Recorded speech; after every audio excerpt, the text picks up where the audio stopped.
అమెరికాలో ఉద్యోగం సాధించి స్థిరపడాలని ఎందరో భారతీయ నిపుణుల ఆశలకు ట్రంప్ ప్రభుత్వం తీసుకువచ్చిన కొత్త నిబంధన గట్టి దెబ్బ కొట్టింది.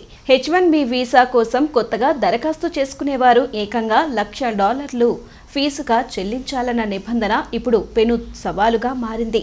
దీంతో అమెరికాలో ఉద్యోగం అత్యంత ఖరీదైన వ్యవహారంగా మారడంతో నైపుణ్యం కలిగిన భారతీయులు ఇతర దేశాల వైపు చూస్తున్నారు. మెరుగైన అవకాశాలు, సులభమైన వీసా నిబంధనలు అందిస్తున్న పలు దేశాలు వారికి ఆశాకిరణంగా కనిపిస్తున్నాయి. ప్రస్తుతం భారతీయ నిపుణులకు అత్యంత ఆకర్షణీయమైన దేశంగా కెనడా నిలుస్తోంది. అక్కడి ఫెడరల్ స్కిల్డ్ వర్క్ ప్రోగ్రాం ద్వారా విదేశీ నిపుణుల సులభంగా వర్క్ వీసా పొందవచ్చు. ముఖ్యంగా ఐటీ రంగంలో విస్తృత అవకాశాలు ఉండటం, శాశ్వత నివాసం ప్రక్రియ కూడా సులభతరం కావడంతో చాలా మంది కెనడాను ఎంచుకుంటున్నారు.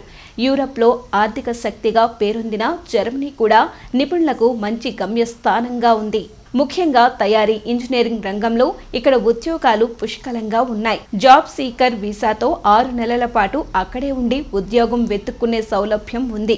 ఉద్యోగం లభించగానే దాన్ని వర్క్ పర్మిట్ గా మార్చుకోవచ్చు. European Union blue card program కూడా జర్మనీలో పనిచేయడానికి మార్గం సుగమం చేస్తోంది. ఆసియాలోనే మంచి అవకాశాలు కోరుకునే వారికి సింగపూర్ సరైన ఎంపిక. ఇన్స్పిరేషన్ టెక్నాలజీ, బ్యాంకింగ్, మార్కెటింగ్ రంగాల్లో నైపుణ్యం ఉన్నవారికి ఎంప్లాయ్మెంట్ పాస్ ద్వారా వీసా ప్రక్రియ వేగంగా పూర్తవుతుంది. ఇక్కడ జీతాలు కూడా చాలా ఆకర్షణీయంగా ఉండటంతో మరో ప్రత్యేకత. మధ్యప్రాచ్యంలో యునైటెడ్ అరబ్ ఎమిరేట్స్ భారతీయులకు మరో గొప్ప అవకాశం. ఇక్కడ వీసా ప్రక్రియ చాలా సులభం, పైగా ఆదాయపు పన్ను లేకపోవడం అతిపెద్ద ప్రయోజనం. ఐటీ, హెల్త్ కేర్, హాస్పిటాలిటీ, నిర్మాణ రంగంలో ఉద్యోగాలు అధికం. భారతదేశానికి దగ్గరగా ఉండటం, పన్ను రహిత జీతం వంటి కారణాలతో యుఏఈ వైపు మొగ్గు చూపుతున్నారు. అదేవిధంగా ఆస్ట్రేలియా కూడా మెరుగైన జీవన ప్రమాణాలు, అనుకూలమైన పని వాతావరణంతో నిపుణులను ఆకర్షిస్తోంది. జనరల్ స్కిల్డ్ మైగ్రేషన్ ప్రోగ్రాం ద్వారా నైపుణ్యం కలిగిన వారికి మార్గం సులభం. ఐటీ, ఇంజనీరింగ్, హెల్త్ కేర్, విద్య వంటి రంగంలో డిమాండ్ ఎక్కువగా ఉంది.